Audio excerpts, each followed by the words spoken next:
Hello, Ensign here. I know I'm posting on a channel that's not named Ensign, but today we are in province, and I'm here going to try to give my map theory about province. Hopefully, it will be more structured and hopefully a little less time than my sandstone map theory, because it's a little bit. It's not a little bit too long. That was way too long for what I have given there in that video. And I plan to remake my map theory videos this time with a script and structure after I've done all the maps with this format, because honestly I have no idea what I'm doing, but I have ideas that I think can be considered the keyword my map theory for all the maps, and this time it's province. So I'm going to start with CT because there's this one map theory video I watched, which is on CES this time, Counter-Strike. Or they start with CT because the reason is if you know how CT works, then you know how you can play your terrorist side, your counter terrorist. If you know how your counter terrorist side works, you know how to do your terrorist side. So with that logic, let's start with the CT side. So usually, though I've only played like not much scrims, honestly. I've only played 2 scrims or 3 in this map max. And rank, I only played like once. I'm not sure if I won that one. So I cannot really provide like the absolute like evidence or absolute facts and truths about this map. I did watch a few like actual pro games on this map here and there, but mostly it's just defuse because no one really plays other maps other than Sandstone, I guess, and maybe Dune is a second most played map in comp since its addition, but it's not even a close second. It's like Sandstone is by far the most played map. But that aside, start with B. Anyway, oh wait, actually let me start with how I envision a good kind of formation in this map is for CT side. Let's actually show what I think is the most important uh place in this map. I'm still thinking though. There is mid. That is quite important. So you'll be able to know if they are scaling up and setting up for a B split or an A split, which is much easier than a B split. And I usually play here over in stairs, so I'll be able to hear early information in tunnel and able to like jiggle peek out here, potentially scale up. Though I don't usually extend because there's this angles here, which is honestly a pain to clear. And while you're clearing this, there's the angle here from house, and of course people here. But honestly, these angles are easy. There's a chance they just randomly peek out here if you have no one stationed here in junction. But overall, I think this is one of the most important plays. I'm not sure if this is the most important place yet. I'm still deliberating on that. This is how unstructured my my map theory videos are going to be.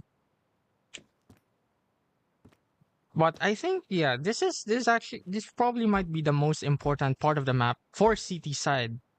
Or because I'd argue that the most important part of the map, oh, actually, is for T side is actually here, while CT side is here.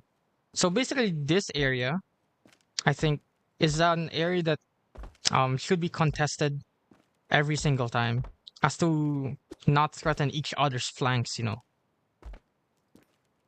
This for information and this for setting up for terrorists, for the terrorist side.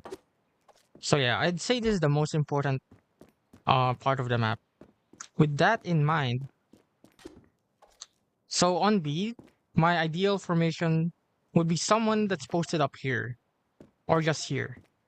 It depends on how aggressive or passive they are. And then the other one can be posted up here to see long information here. No, but that usually is the job of the player that's already been pushed back from stairs to hold this. assuming they've utiled that out and they won't be a threat. But another good hold for the second player on B is this pixel angle here. Or if there depends, of course. It also formations are not absolute. They should be dynamic, reactionary. So they could also play aggressive here, and I recommend an op here or a scope rifle. But if you are going to play passive and retake, then this and this are okay spots for a passive formation. And I'd say that you need a minimum of one person in B. And that one person in B, obviously, is going to be the anchor.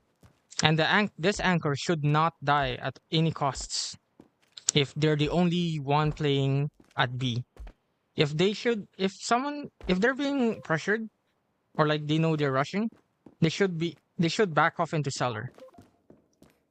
Right? And keep the space for them. So their team will be able to rotate fast and they could even do a B split themselves here on stairs or maybe possibly tunnel.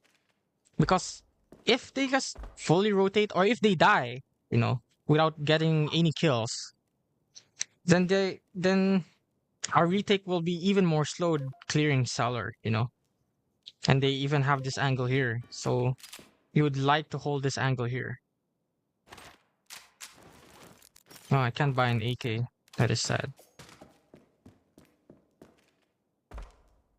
But for me, what I like is two people on B. It's posted up somewhere here. Or even aggressive here. And they know when to back off when they're playing aggressive. Or someone playing aggressive here. Well, this is not really totally that aggressive. This is the most aggressive without scaling up. So someone posted here passively, they know when to back off, or here, or simply here.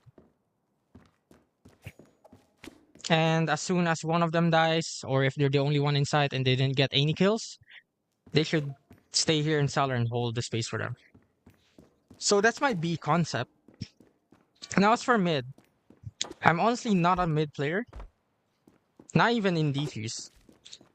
Because either you get pre-fired here or you got wide swung here. But in scrims, I've noticed that people don't really just wide swing this angle and they are more scared of mid. So I would probably assume it's similar in rank. I should try province ranked before even making this video.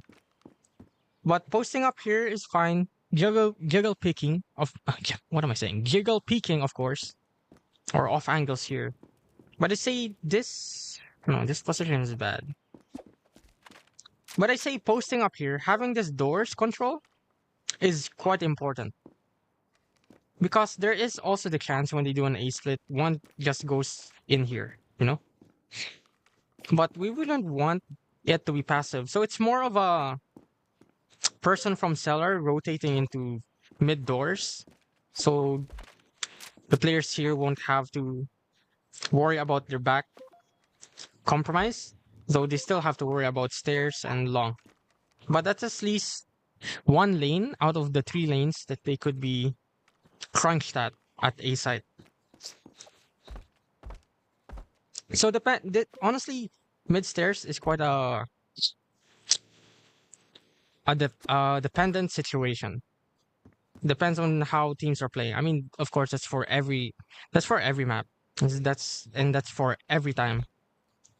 But playing mid always is not a good idea. But never playing mid is also not a good idea. But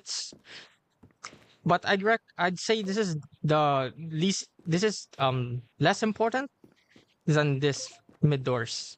This is more important than this area. Because at least here, you'll be able to back off, right? And even to play retake or just hold side from here. So I'd say there should be one here. One here at mid stairs jiggle peeking or mid doors holding an off angle. Or actually this could be just an on angle, but an angle over here. And then the 2 players inside if they have a game plan, they could also play aggressive hold here, especially if they are playing passive at B. They should play aggressive in this long, and they should at least scale up one of them at least. Otherwise, this site is honestly, it's not that hard to hold, but it's also not that easy to hold either. And there's always the option of retaking with this, but I'd say that B and A are honestly kind of equal in the difficulty of a retake.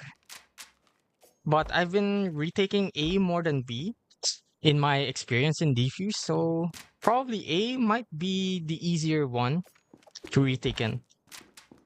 But I'd say it is also the easiest one. It's the easier of the two sites to hold in. So an option to retake, honestly, I don't think um is more productive than just holding A site. So two playing in A site in any of these corners really is a good idea. But this is, I think, the best position one can hold site with, as it protects the guy at mid, and it only needs one person inside, and the final person, the fifth person, can just play instant rotate. Otherwise, one can just play here and one baiting here. But this map, there are two distinct long parts of the map, as you can see, tunnel and long. And I've shown passive formations, so I'm going to be contradicting myself. But not really. I'm contradicting. Wow, it's a mess. But what CT side should always do at any round, any given round, is pushing one of these extremities. These extremities of the map are, apart from this place in the map, are the second most important places of province. You don't have to push them simultaneously. And also, it's most of the time it's not a good idea. Like imagine if you lose two here, and then you're down here. I mean, you can try to flank, but they'd probably speed up A. So just playing aggressive here, posting up here, and then knowing your timings, checking the map, you can scale up. And that's the same thing for long. So you post up here. That's honestly a passive position, but you can also have another person post up here to play for contact when they peek the person holding from junction to long, and then they'll be able to scale up. Now as for mid for CT, honestly it's kind of hard to contest mid as a CT. I'd say mid is kind of T-sided. Obviously, without util. With util, of course, everything can just be solved. Just smoke this, molly grenade, smoke this, molly grenade. Then you'll be you can just smoke this too because that's a headshot angle. Then you can go up mid, right? But making noise like that, from what I've seen in scrims, is honestly not very productive. I mean, not very profitable. I think I'm missing the wrong word here. As making noise here will just cause them to speed up in either of these extremities, as I've mentioned, or just simply do their execute faster. So when do you lurk up or scale up or use mid as CT? It is when they are executing, right? This is where you should scale up, because potentially there could be a guy that's just stuck here in house and long, and they're looking for a faster rotate. You could punish that because they don't really want to take the long way here at shop to B, or shop to courtyard to A. So scaling up here during an execute, or if you know they are like doing their lineups here, you can just sneak up here.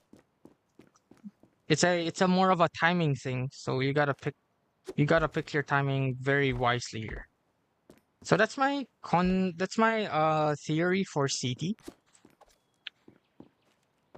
This time I've left it sort of more open-ended than in my sandstone video, where I was kind of rigid with how I played my formations in sandstone, right?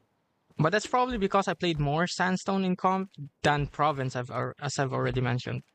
So there's a bit of lack of confidence, I'd say, from my on my part, where you should play. But those spots I've mentioned, I've played at, and many a times, not most of the time, but many more than a few, I've won playing like that. And that is not comp, by the way. So I guess take that with a grain of salt. And I did play some like try hard defuse. They're people who try hard defuse too, just like me. So there are some good games in province I've done, and I've won many of those fights playing like what I've already mentioned. Now as for T, right? And also just to mention, that is also not how I see many play their city side on province. Actually, I should mention how I usually see it. So one would be posted up here, holding or jiggle peeking here, and then two will just be in A side, and then two in B, right? But very passive. They are not taking extremities, right? Unless I call for it. There was this one scrim where I wasn't like calling anything because I decided I just wanted to be killing people. That's how they played. Just passive A, passive B, and then one jiggle picking junction. I don't remember if I won that game, but uh, I ended up having to play forward in tunnel, right? After losing some rounds playing passive at B, where I was playing just passive at stairs. I up down tunnel, and then suddenly everything worked out. That is because we suddenly have like basically one third of the map just by me holding tunnel and one just holding stairs or by fort. And they could just focus on A. That is three on A and mid. So that seems still spread a little thin. Usually I'm left alone in tunnel as I back off, while the guy from fork rotates back to A, or rotates to A. And that's when we started winning the round, and I think we ended up winning the scrim. I hope I remember that correctly. I think I remember winning that scrim. I was top frag too. Oh, I don't know why I'm saying that. But anyway, let's go to T side. So usually, what I see, let's mention the scrims first before I mention defuse, because they're worlds away. Um, in my scrims, we would play 2A long, one at mid here, and then excuse me, two actually two into tunnel. All right. That is our default. And of course, we would call, hey, let's end A. So we invest four people into A, two at mid, and then two into long. But many of the rounds we were defaulting, and honestly, I do not like playing like that. I mean, I do not like. Okay, if you are going to be in that 2-1-2 position as a terrorist, you should not be playing passive. There should be at least one side that is scaling up, either of the extremity. Because scaling up an extremity in this map um basically means you own at least one third of the map, right? So you should not just be holding this all the time as terrorist side. You should be scaling up, right? And that's the same goes for tunnel. But for terrorist side, mid is quite more accessible to you. And I've seen so many times in defuse and scrims as well where I was not calling. No one really goes mid. But I want you guys to go mid, but I do not want you to come from here necessarily. Because this is a util dump or basically a pre-fire up hold fire, whatever. You die at least to me, I die here most of the time. So if you're planning to come up here, you just wait for a bit. for the util to be dumped out. No, before you come out here. Unless you have a good spawn and you can just, quickly peek from there. But otherwise, I recommend more than this is to peek from house or to come up here from stone stairs to take mid. So as for taking mid, right? Of course, you smoke this first, you molly, you do your usual util, and then you scale up. So you have the option for ace play. Depends on how you want to end, where do you want to end. And A, honestly, is the easier sites for terrorists to take. At least, not the entire site, the easiest site to like start setting up on, because you can punish people who are aggressive here, like CT side, aggressive here, when you split from here. So to punish those people, of course, you have to play silent here so you don't push them away too much. To catch them off guard here, maybe you smoke this one so you can focus here. Of course, smoke this one. And then there is also the option of going here, which honestly is kind of rare that anyone use, like going down here to flank a backside. More people should start doing this. I know there's the danger of cellar here, but honestly, this play right now is kind of rare, at least from what I've seen, that no one holds for you here from cellar. But if someone does, then you just util them out, right? Simple as that. Or invest 2 more people in here. And then you can crunch A that way. Now as for B, as I've said, this is the most important part of the map, because it gives you the option of a B split and also an A split almost at the same time. And CT that are aggressing mid and their common spot to go is here, you'll catch them off guard at the fastest timing and the fastest spawn here. At the fastest timing, you'll also catch them off guard, but by now they're probably already in this corner. So beware with that. Anyway, going back to B, of course. So of course we'll have people scaling up tunnel, scaling up stairs, doing their usual util, clearing the corners. There. You have sight.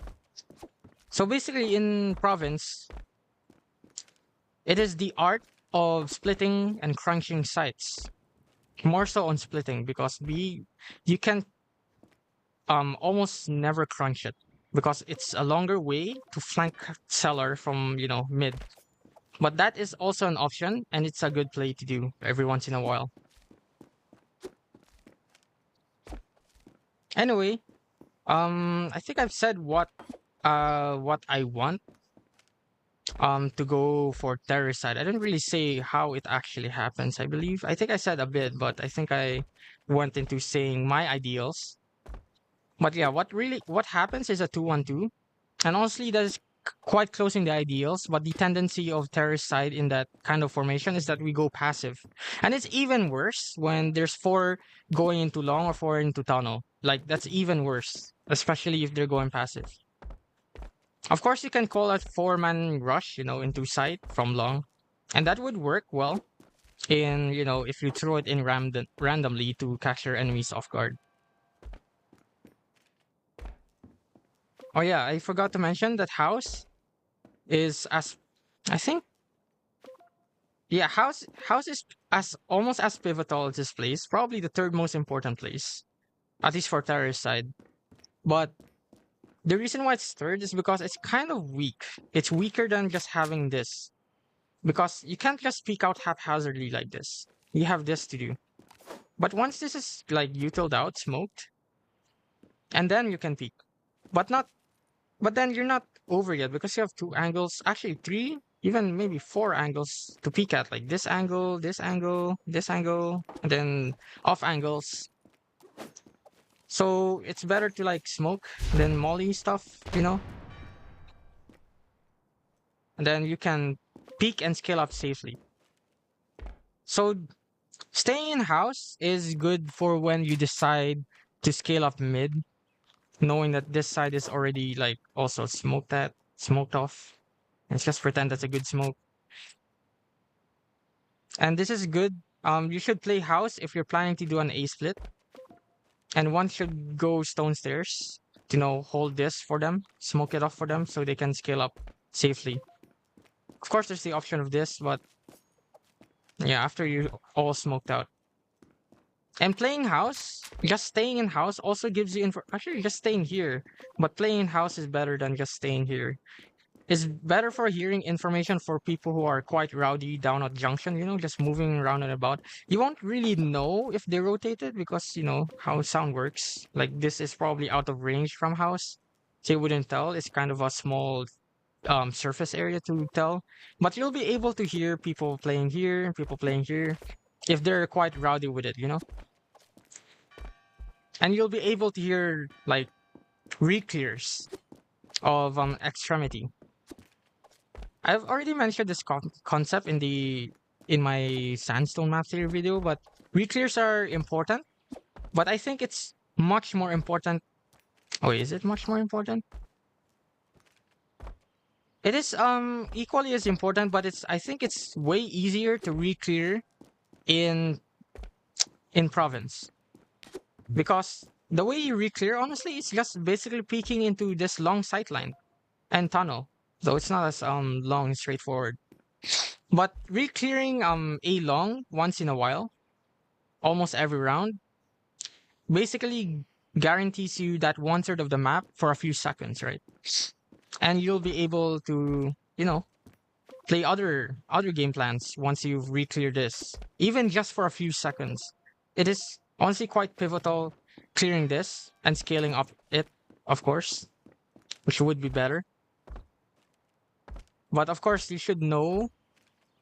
I mean, it also depends that, if you're scaling up A long, if there's like a ton of people here, you shouldn't really scale up A long into house and flank from stairs if they already planted.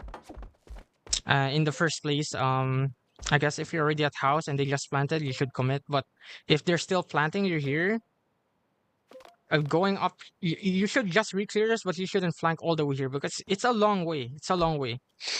Oh yeah, the tendency that I've seen that is really, really bad in this map. It increases the rotate times. It's just someone flanking from, just going, not even lurking, just going down tunnel, going long. Doesn't matter if there's a person there or not, but the bombs already planted in the other side. I do not understand why people go there. Like there is no time to be doing that unless they haven't planted. But if they already planted, I do not know why people go here. But that's on defuse games. I'm not sure if that happens in com. But please do not do that. You're literally wasting time.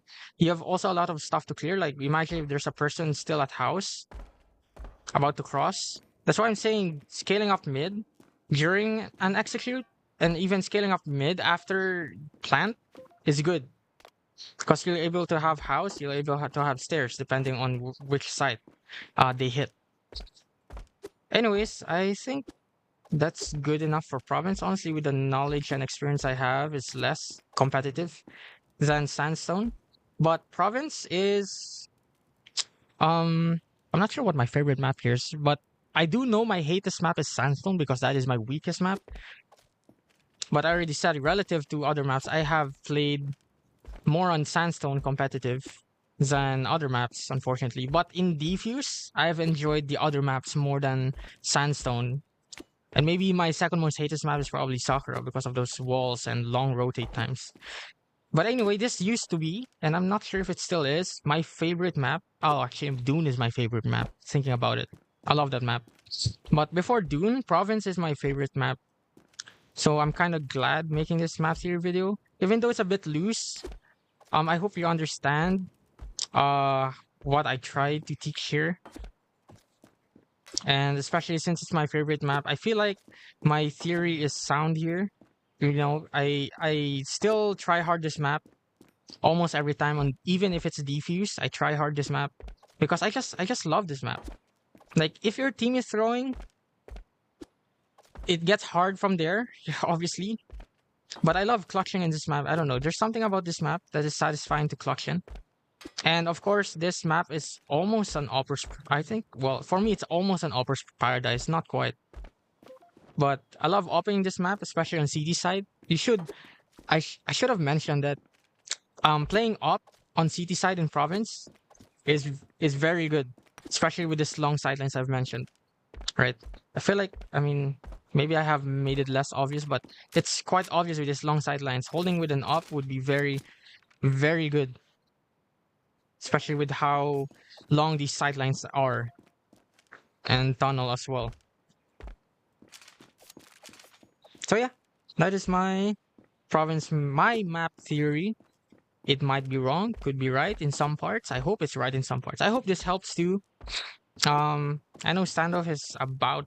I'm not sure if it's a dead game. I know it's huge in Russia. You know they have Infinix as their sponsor, but Valorant Mobile is coming to global. It already has come in China, and I already have Valorant Mobile myself, but I haven't played it because I did play it in training range, but I'm too lazy to play it because it doesn't have 120 FPS for some reason in my device. So if anyone knows a fixer for that, please comment below. I'm desperate. But yeah, I hope for the generations to come, if this map doesn't change too much, then you'll be able. This video helps, with some aspects at least. All right.